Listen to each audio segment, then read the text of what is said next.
Wel, prynhawn da pawb and croeso y coginio ar y hyd. Hello everyone and welcome once again to the Happy Cymru Cook Along. My name is Richard and heddiw today we're going over to the Middle East and we're going to be making a wonderful little kebabi type of dish which is called a chicken shawarma, and we're going to be serving that with some homemade little tomato and onion salad, and more importantly some homemade flatbreads. And I promise you this dish is my new favourite summer dish and it's absolutely cowin lush. Now then, as with all of the happy cook-alongs, now that I've got I'm online, can't get my words out already this afternoon. Now that I'm online and we're live on the Happy Cymru Facebook page, I just quickly need to go and wash my hands and I will be back in literally, looking at my imaginary clock, about 15 seconds and 12 milliseconds. So grab yourself a little drink and I will be back in a couple of moments. So bear with me and I promise I will be back.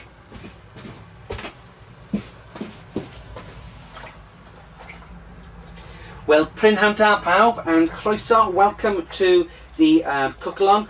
I'm just quickly washing my hands and as you can see on the screen, we are going to be making some wonderful chicken shawarma sort of kebab this afternoon, a summer kebab, and we're going to be serving that with a lovely little onion and tomato salad and some homemade flatbreads as well. So I'm just quickly washing my hands. I'm just drying them off on a paper towel, and let me just pop that into the bin.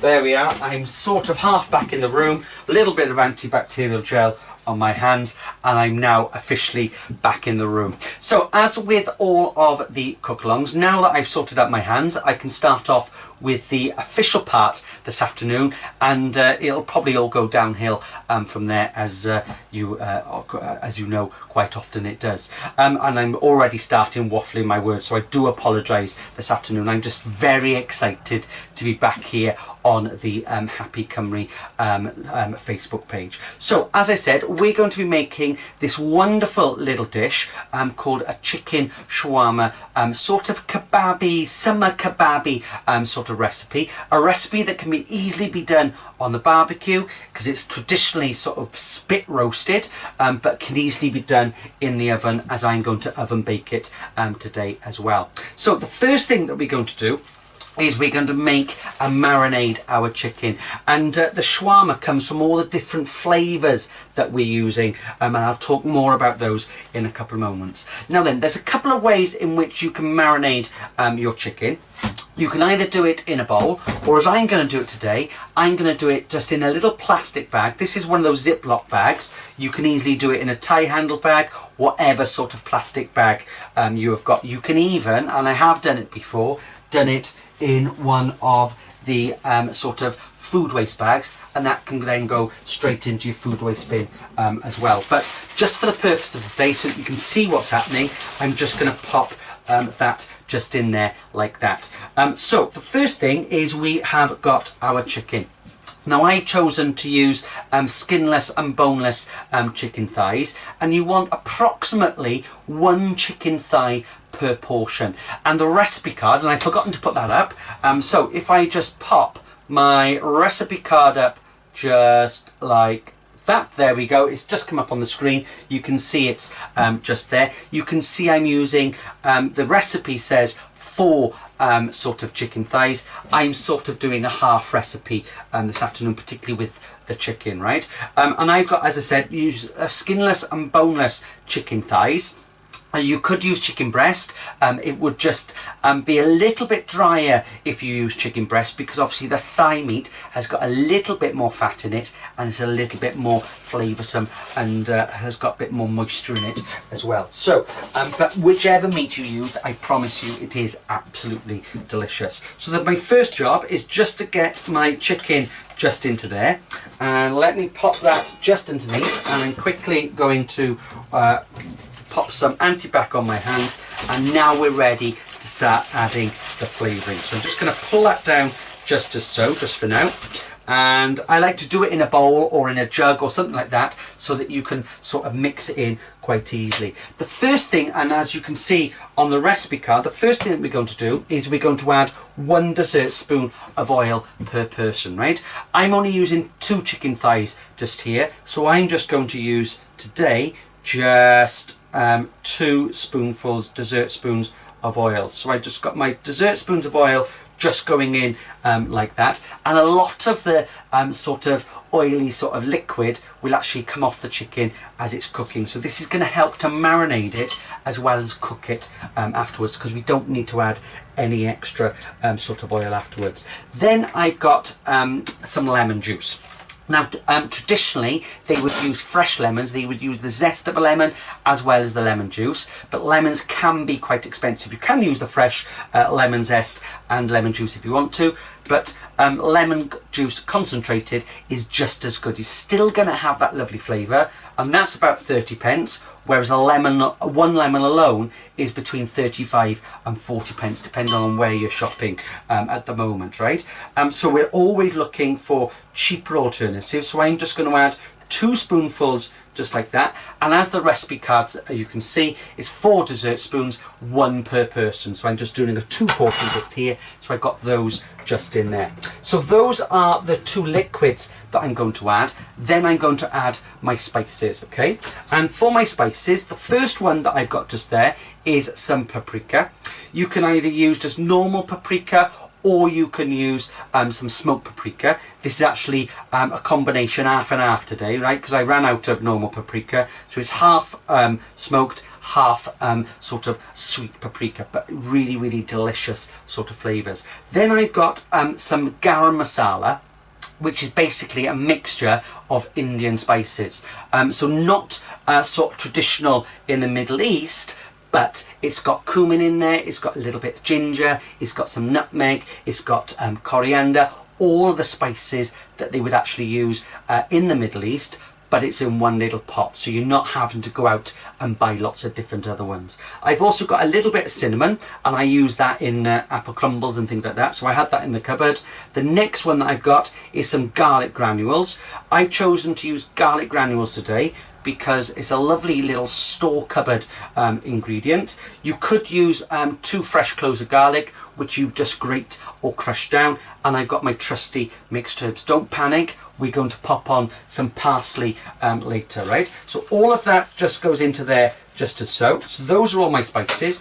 I'm not going to add any extra sort of salt, because you've got quite a lot of flavourings going on in there. Then all that you're going to do, this is why I like doing it in a sort of sealable sort of bag or tie handle bag, is now you're going to mix that up just as so. If it was in the bowl, you just give it a really good mix until everything's sort of coated, and this is where the magic happens, right? We're going to allow it to marinate for at least 2 hours, but preferably overnight, right? So all those flavours are developing, and then literally you just pop it in the oven, you forget about it, you make the other little bits, and it's a really delicious, delicious little sort of Middle Eastern sort of kebabby sort of thing. So I'm going to pop that in the fridge. So let me pop that just under here, and I can never find space in my fridge. There we go.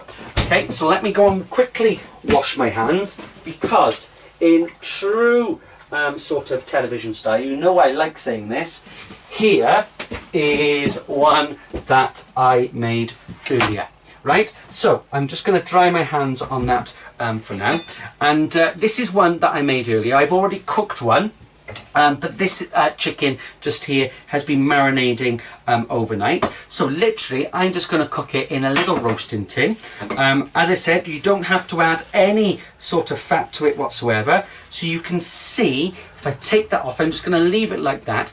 It's started to take on the colour of that paprika. It smells absolutely amazing. That mixture of Indian, Middle Eastern spices, you've got that lemon juice in there. It's really, really delicious. Now this is going to be cooked in quite a hot oven, 200 degrees centigrade.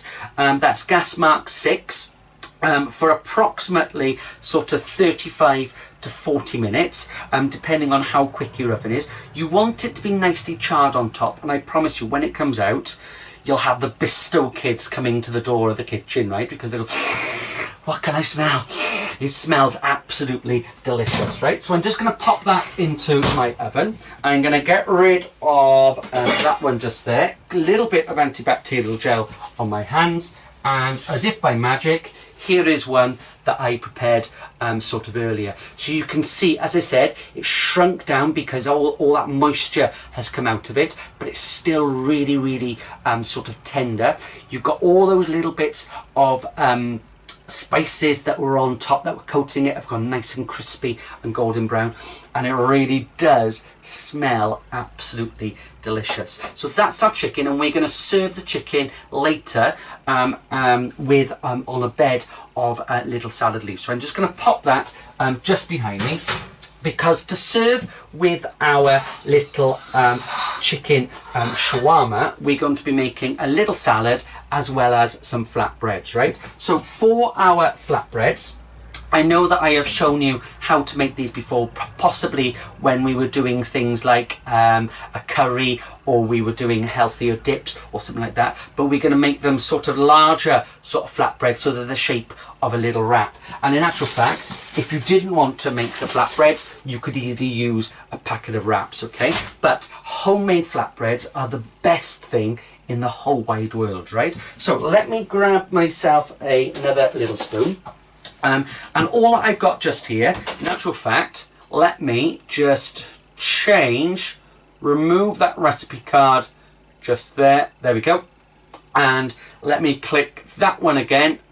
And I'm hoping, yep, there we go. The recipe card for our little flatbreads has just come up. And you can see that we need 100 grams of flour just there, and I'm using self-raising flour, little bit of extra baking powder, and then I'm going to add some milk to it. You could use yogurt, you could use water, but we're just going to add a little bit of milk, and that's going to help to increase that sort of dairy content as well. So literally all I'm going to do is make a little well in the center, and you want approximately, okay, about 90 to 100 mils of milk. But whenever I'm making any bread or any dough or anything like that, as you know, I always say you can add more, but you can't take any out. So I've got 1, 2, 3, 4, and 5 to start with. So that's 50 mils to start with, and then we can always add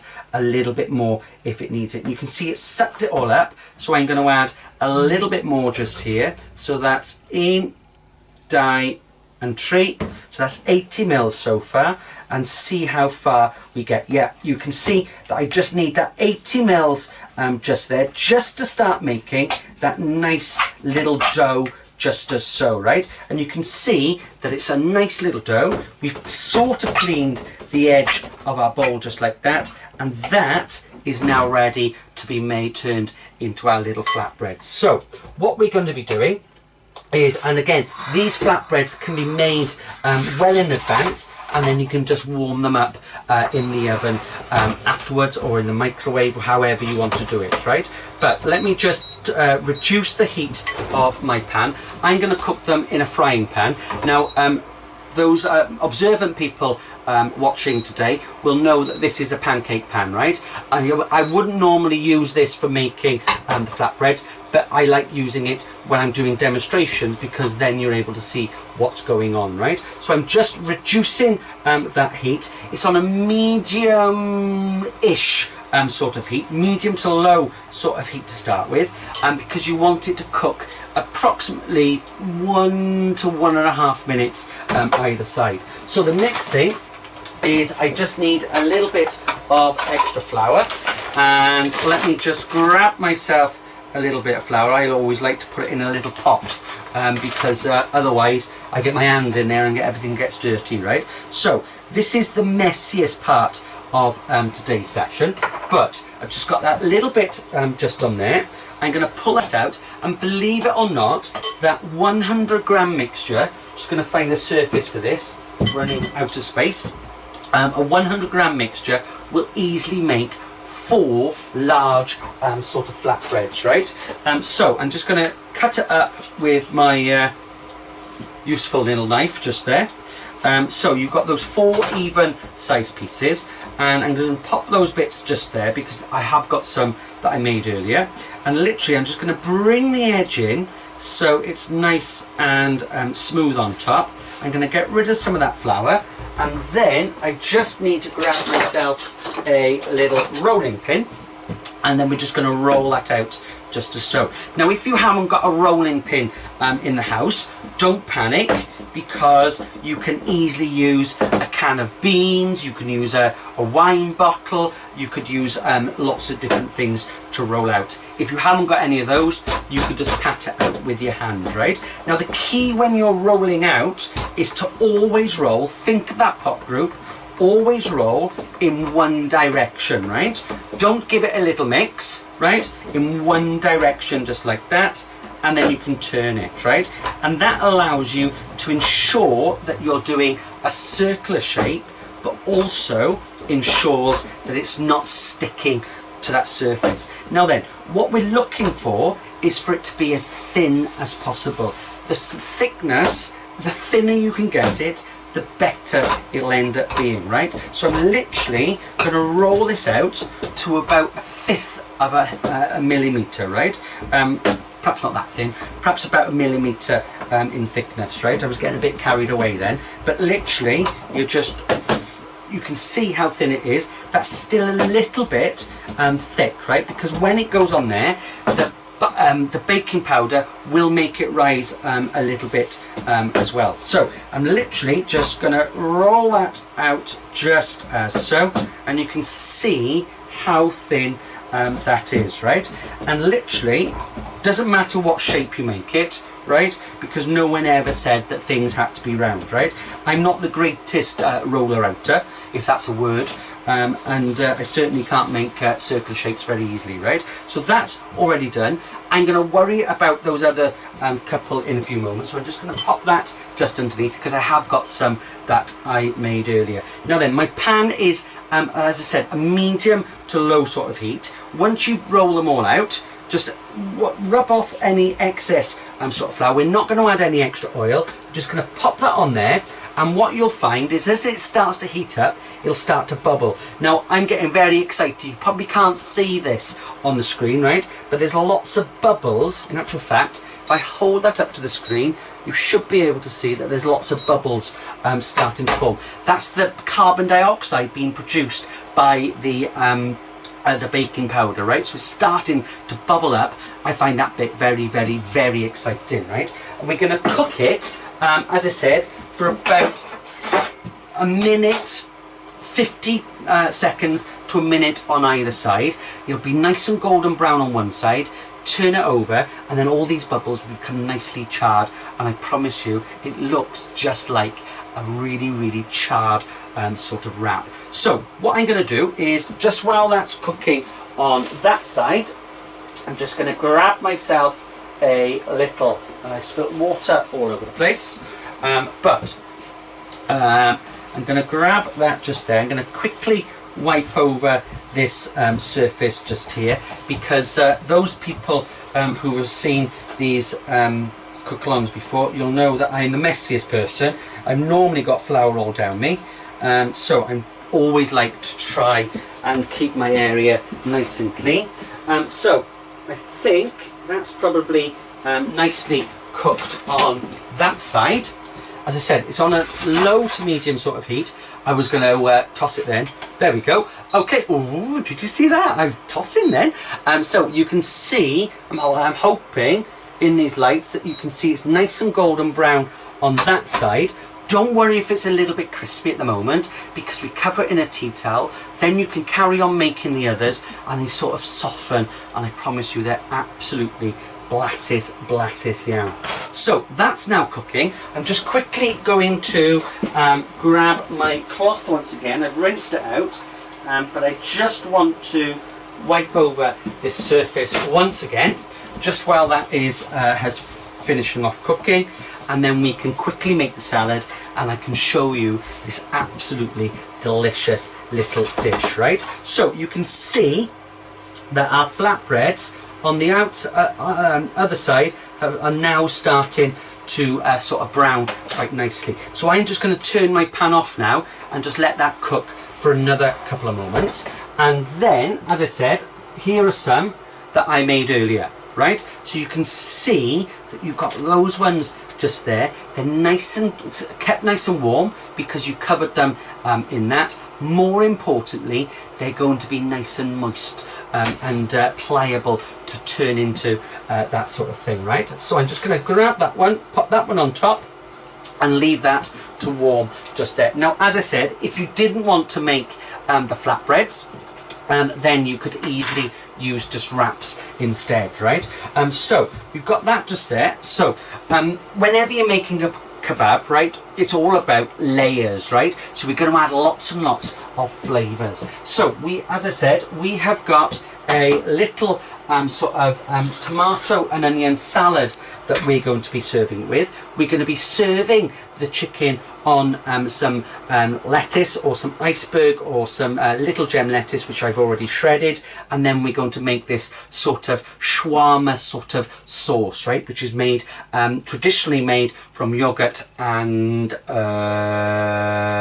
tahini, which is a sort of sesame seed paste, but we're going to be using some hummus because that's already got some sesame seed or tahini in it, right? So for our little onion salad, what we've got is we have got our tomatoes just there. I've got an onion that I have already chopped up, so I'm going to pop that in just like that. And then the final thing is I've got some fresh mint. In Middle Eastern cooking, they use loads of fresh sort of herbs, right? And mint is one of those that they use quite a lot of, right? So I'm just going to pop a little bit of mint. And when I first tasted it, I thought, mint and tomato, that's really not going to work. But it really does, right? It's really, really delicious, refreshing sort of flavour. To this, you could also add some cucumber if you wanted to. You could add some peppers, but traditionally they would just have the onions and the tomato, right? So I've got that just there. And to that, I'm just going to add a spoonful of red wine vinegar. Now I'm using the vinegar because I can make this in advance, and the vinegar will help to sort of soften the onions and give a little bit of flavour to the tomatoes. So just 1 dessert spoon, give that a really good mix, just as so, and you've got your lovely little tomato and onion sort of salad. And as I said, this can be made in advance, up to an hour in advance, and those onions will nicely soften, right? So you've got that just there. And in actual fact, I forgot that we need 1 dessert spoon of that, and then some lemon juice just on there, right? So I forgot about the lemon juice. I just seen the recipe card just in front of me like that. So we've got that one just there. And then the final thing is we have got our sort of what we call shawarma sort of sauce, right? And as I said, basically it's equal amounts of yogurt to hummus, right? So you're just slacking down your hummus a little bit, right?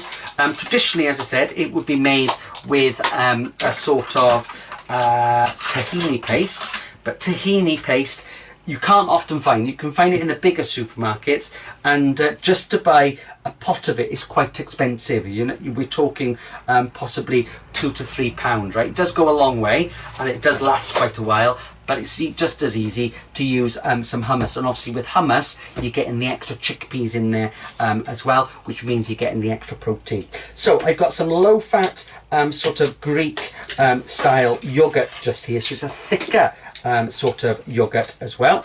And let me grab myself another little spoon, and I'm just going to add equal sort of amounts. Don't have to be absolutely precise. So I'm just going to pop that just on there as so, and I'm going to start to give that a really, really good sort of mix, right? Now, it does take a bit of time to mix this up, right? To make your nice, there we are, okay. Actually, it wasn't so long today. My hummus has been out for a little while. So you can see you've got your hummusy, sort of yogurty sort of dip just there, and I promise you this is absolutely blasus iawn, super tasty. Now then, there's one thing that I have forgotten to get out, which I need. If you know me well enough, you'll know that it'll be the parsley, right? So I got my parsley just there, ready to be sprinkled on top afterwards. So I think that we're nearly ready to serve our chicken shawarma.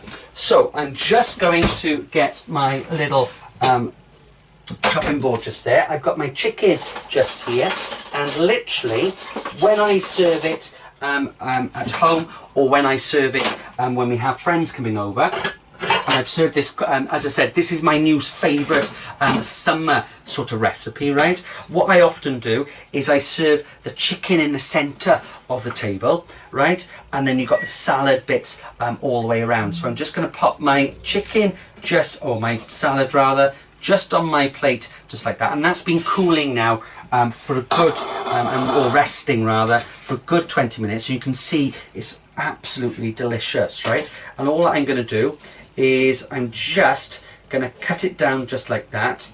And because you've got those, allowed it to marinate, all of those lovely spices has sort of infused the chicken, right? And they've gone nice and crispy, and it really does smell absolutely cowing lush, right? So I've got my chicken just there, and literally all I'm going to do is I'm going to pop that in the centre just like that, so that when you serve it, people can just serve themselves. And because it's all covered, the salad is all covered in that lovely sort of spice, it's going to add lots and lots of flavour as well. So that's that just there. Let me pop that just underneath there, just like that. And then I've got another little plate, and let's serve up, right? So let me pop that one just under there. There might be a big crash in a moment. So you've got your chicken sort of shawarma already on the bed of salad. You've got that salad just there. You've got your little shawarma sauce, and you've got your little flatbread, right? So with my flatbread, all I'm going to do is pop that just onto there, just as so. And then what I tend to do, right, is just like whenever I'm making a wrap, I'm going to add a little bit of glue on the bottom, just like that. And obviously that's got that garlic sort of flavour in it as well. I'm going to grab myself another little sort of spoon, and I'm going to add some of my chicken and my salad just on there. And it's all about layering it up, right? So you've got that just going on. I've got my little onion and tomato and mint salad just going on top, just as so. And then the final thing is we just finish it off with a little bit more of our sort of shawarma, sort of garlicky sort of sauce. And then just because, okay, not traditional, but it does add a little bit of flavour, I'm going to add a little bit of parsley on top, just because it makes it look good. And you can see that you have got your chicken shawarma sort of kebabby sort of flatbread just there. And the way that we serve it is you serve it like that, and then you would eat it, right? Or you can use a knife and fork to serve it. So that brings me to the end of today's session. I hope that you have enjoyed watching how to make this lovely chicken summery shawarma sort of dish, excuse me. Don't forget that all the recipe cards are available on the Facebook page, as well as the Happy Cymru sort of page on our website. And if I click that to get rid of the recipe card, and I click, wait for it, that just there we are, the link has just come up to the web page for the Happy Cymru page on the Cooking Together website. So that brings me to the end of today's session. Thank you very much for watching. Don't forget, if you have any questions, please pop them into the comments box, and I should have mentioned this earlier, we'll obviously answer those as quickly as possible. So diolch yn fawr iawn. I'll hopefully see you all soon. Enjoy the rest of your day, and happy cooking.